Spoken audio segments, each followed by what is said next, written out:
The topic we'll cover is Planning Waterfall Projects, the phase where detailed plans are developed to guide execution and control. The purpose of planning and waterfall projects is to establish baselines and create a comprehensive roadmap for the work ahead. These baselines become the reference points for measuring performance throughout the project. The output is an integrated plan. This combines all subsidiary plans such as scope, schedule, cost, quality, risk, resources, communications, and procurement into a single project management plan that coordinates the entire effort. A critical component is the performance measurement baseline, which integrates the scope baseline, schedule baseline, and cost baseline into a unified control framework. This allows the project manager to measure and manage deviations across all three constraints. PMI emphasizes the planning order. First, scope is defined, then the schedule is developed, and finally costs are estimated. This logical sequence ensures that the baselines are built on accurate and consistent information. Waterfall projects also emphasize documentation and approvals. Plans are formally reviewed and require approval by sponsors or governance bodies before execution begins. This ensures accountability and alignment with organizational standards. At the same time, tailoring is important. The level of detail in the plans should match the project's size, complexity, and industry requirements. Large, complex efforts require more documentation, while smaller projects may allow for streamlined planning. Planning must also capture dependencies, assumptions, and constraints. Documenting these factors early prevents surprises later and ensures risks are visible and manageable. Another element is governance integration. Plans must align with the organization's decision-making framework, including stage gates, reviews, and approval checkpoints. Planning also incorporates benefits realization tracking. The benefits management plan must be embedded into the planning cycle so that expected value can be measured and monitored beyond project completion. Finally, remember the waterfall emphasis. Planning is highly detailed, front-loaded, and less adaptive compared to agile. The success of execution often depends on the thoroughness of this planning stage. So, planning waterfall projects is about building integrated baselines, securing formal approvals, documenting dependencies, and embedding governance and benefits tracking into the plan. Now we'll go through 10 practice questions that test your knowledge of planning order, baselines, documentation requirements, and how governance and benefits are tied into predictive planning. Let's get into the first question on this topic. Question 121. You are leading a large predictive project in a government organization with fixed budgets and rigid reporting cycles. A key stakeholder urges you to accelerate execution and figure things out along the way, citing urgency and political pressure. What is the best response from a project management perspective? A. Agree to proceed with execution and defer some planning activities to post-kickoff workshops. B. Reinforce that detailed upfront planning reduces uncertainty and enables performance measurement throughout the project. C. Introduce rolling wave planning and defer detailed schedules until deliverables are better understood. D. Propose switching to an agile lifecycle to accommodate urgency and late-breaking needs. You can pause the video here if you need more time to work on the question. The correct answer is B. This question tests your understanding of why waterfall projects emphasize comprehensive upfront planning, especially in complex, high-stakes environments like government projects. Choice B is the best option because the purpose of planning in predictive projects is to establish control. Detailed plans and baselines reduce uncertainty, provide a roadmap for execution, and enable monitoring against clearly defined scope, time, and cost metrics. In regulated or fixed scope environments, this structure is essential for accountability and success. Choice A is incorrect. Deferring planning in a predictive project undermines the entire lifecycle model and introduces risk, especially in a government context. Choice C is incorrect. Rolling wave planning is better suited for adaptive or hybrid approaches, not pure predictive models that require upfront planning and approval. Choice D is incorrect. Changing the project lifecycle model midstream is a significant governance decision and usually not feasible in fixed-scope predictive environments. Let's move on to the next question if you're ready. Question 122. A project manager is finalizing the integration of multiple subsidiary plans, including scope, cost, schedule, and risk management into the overall project management plan. During review, several functional leads argue that their departmental plans are detailed enough and that consolidation is unnecessary since each team already has clear deliverables and reporting structures. What should the project manager do next? A. Accept the separate plans and begin execution since team-level clarity already exists. B. Ask the sponsor to mediate between the project manager and functional leads to gain sign-off. C. Begin execution while coordinating among functional leads to align plans during implementation. D. Integrate all subsidiary plans to ensure alignment across baselines and governance before execution. You can pause the video here if you need more time to work on the question. The correct answer is D.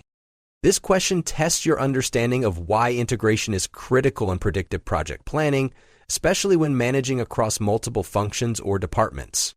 Choice D is the best option because integrating all subsidiary plans ensures alignment across scope, schedule, cost, and risk baselines. It creates a single source of truth for execution and control. Without integration, you risk misalignment, duplication, and governance issues, even if individual plans seem clear in isolation. Choice A is incorrect. Team-level clarity doesn't replace the need for integrated oversight. Predictive projects require a formally approved, consolidated plan before execution begins. Choice B is incorrect. Involving the sponsor for sign-off mediation bypasses the project manager's responsibility to lead planning integration. This is not a sponsor-level issue. Choice C is incorrect. Executing while aligning in parallel goes against predictive principles where planning must be completed, reviewed, and approved before execution begins. Let's move on to the next question if you're ready. Question 123. During execution of a predicted project, a regulatory change introduces new compliance tasks that could affect upcoming milestones and costs. The project manager is reviewing the impact with the team. What should the project manager do? A. Revise the cost baseline to account for compliance and communicate the change. B. Review baseline impacts across scope, schedule, and cost before recommending changes. C. Update the risk register and reassign tasks to absorb the changes without affecting the timeline. D. Add the compliance work to the schedule buffer and monitor it during execution. You can pause the video here if you need more time to work on the question. The correct answer is B.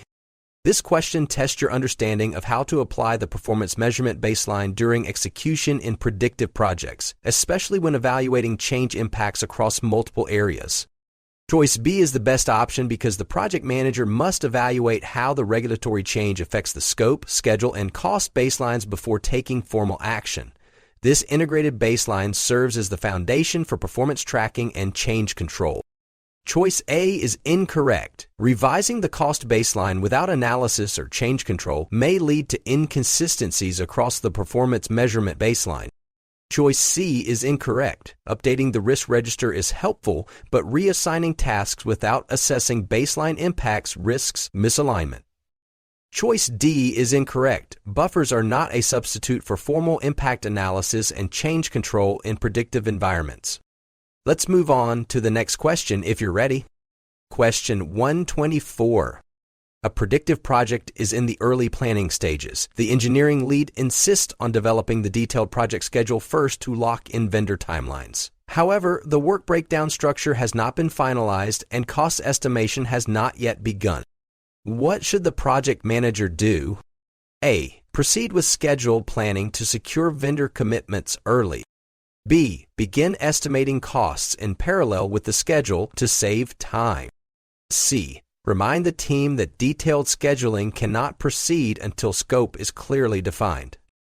D. Allow schedule planning to move forward using assumptions until scope is confirmed. You can pause the video here if you need more time to work on the question. The correct answer is C. This question tests your knowledge of the planning sequence in predictive project management, where scope must be defined before schedule and cost planning can occur. Choice C is the best option because in waterfall projects, planning follows a logical sequence. First define scope, then create the schedule, and finally estimate cost. This ensures that downstream plans are based on accurate and complete inputs. Choice A is incorrect. Scheduling without scope clarity introduces risk and rework. It's premature in predictive planning. Choice B is incorrect. Cost estimation relies on both scope and schedule. Doing it in parallel undermines planning integrity. Choice D is incorrect. Proceeding based on assumptions bypasses the disciplined planning structure of predictive approaches and may lead to misalignment later. Let's move on to the next question if you're ready. Question 125. A project manager is leading a predictive project with a tight schedule. The sponsor wants early confirmation of vendor contracts, but several risk events and quality requirements are not yet defined. The resource and communications plans are also incomplete. What should the project manager do next?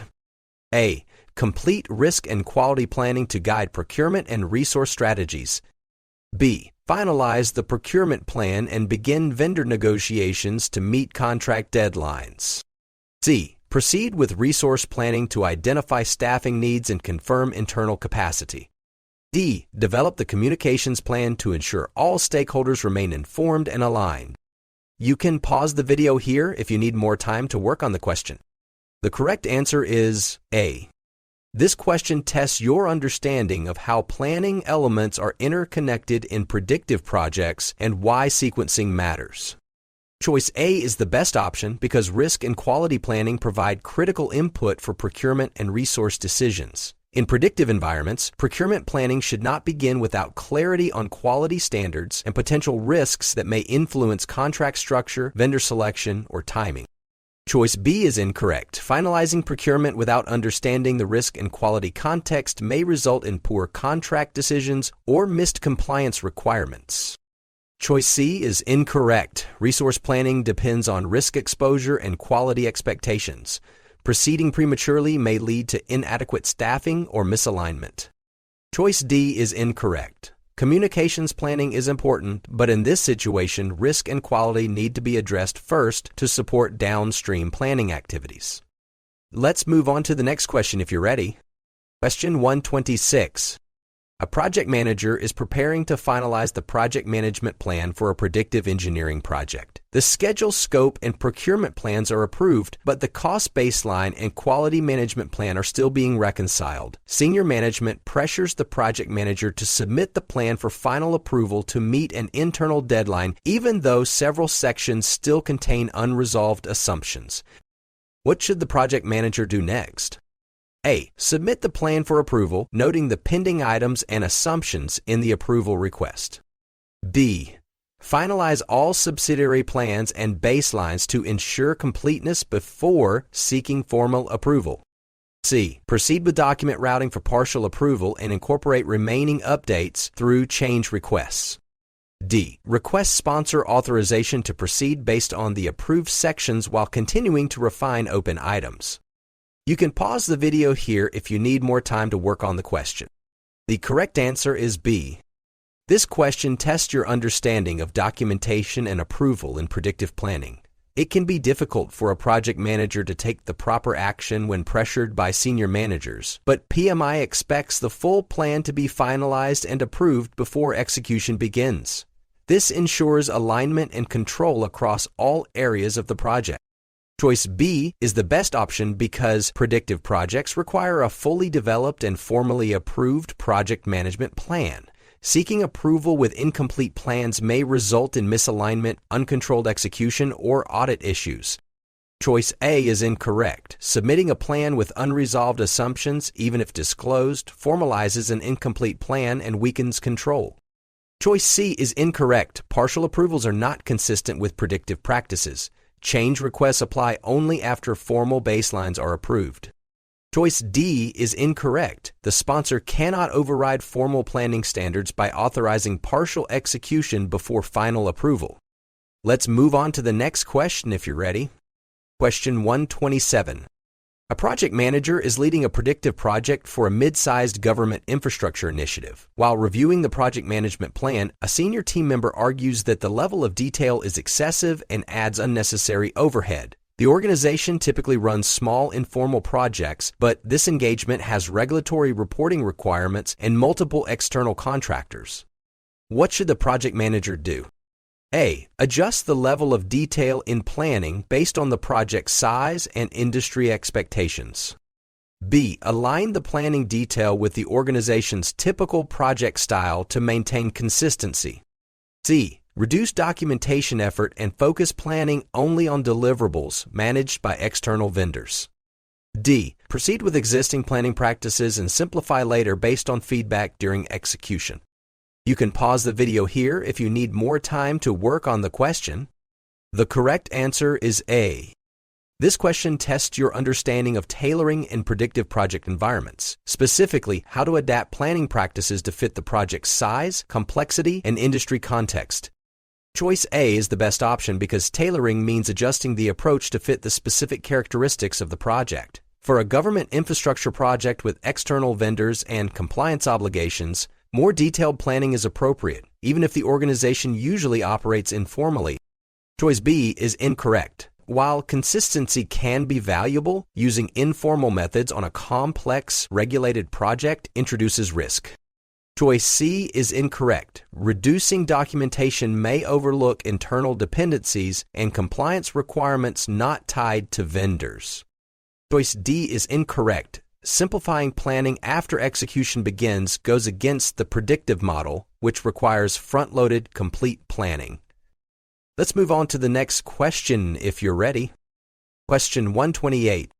During planning for a predictive software rollout, the project manager notices that several functional leads are making schedule estimates based on undocumented assumptions, such as system availability, vendor turnaround times, and resource flexibility. There are also unspoken constraints tied to fiscal reporting and external partner commitments. What should the project manager do? A. Confirm estimates once actual data becomes available during execution. B. Accept expert judgment from leads and focus on finalizing the baseline to stay on track. C. Analyze and document assumptions and constraints to reduce risk and improve alignment. D. Meet with the functional leads to record their assumptions and incorporate them into the plan. You can pause the video here if you need more time to work on the question. The correct answer is C. This question tests your understanding of how assumptions and constraints should be handled during planning in predictive projects. These factors affect estimates, schedules, and risks, so they must be documented and evaluated before moving forward. Choice C is the best option because assumptions, constraints, and dependencies should be formally analyzed and integrated into the plan. This helps reduce risk, maintain alignment, and support reliable planning decisions. Choice A is incorrect. Waiting until execution to confirm assumptions delays critical analysis and compromises the planning process. Choice B is incorrect. Expert judgment is useful, but unverified assumptions cannot form the basis of sound predictive planning. Choice D is incorrect. Documenting assumptions with functional leads is helpful, but PMI expects project managers to also evaluate those assumptions for their impact before finalizing the plan. Let's move on to the next question if you're ready. Question 129. During a planning session for a predictive project, the scheduling team begins building the detailed timeline before the WBS has been finalized.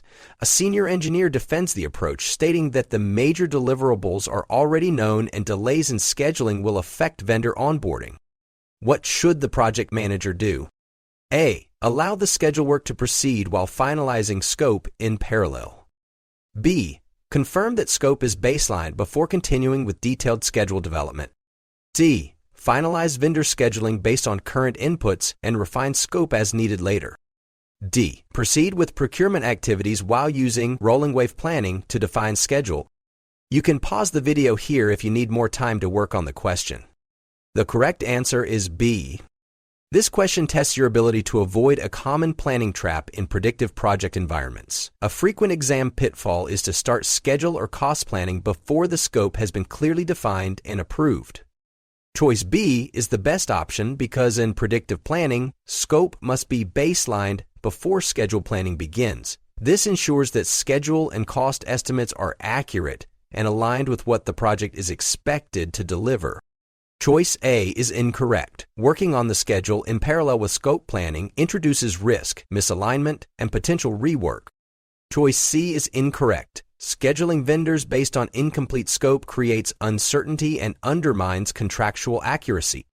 Choice D is incorrect. Rolling wave planning is used in adaptive or hybrid models. It is not appropriate for a fully predictive project. Let's move on to the final question in this topic. Question 130. A project manager has obtained internal approval for the scope, schedule, and cost baselines. The PMO requires these baselines to be formally integrated into the organization's governance system before execution begins. The sponsor urges the project manager to start progress reporting immediately. What should the project manager do? A.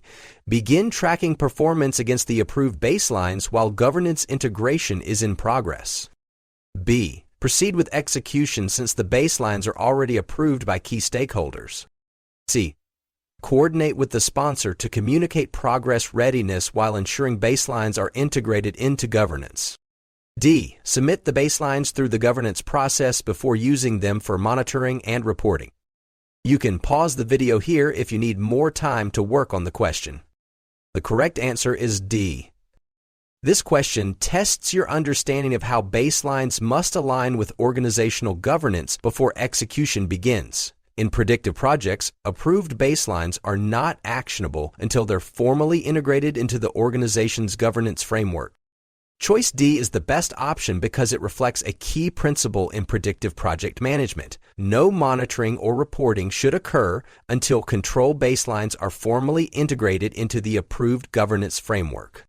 Choice A is incorrect. Starting performance tracking before formal integration creates a mismatch between project-level data and portfolio-level governance expectations.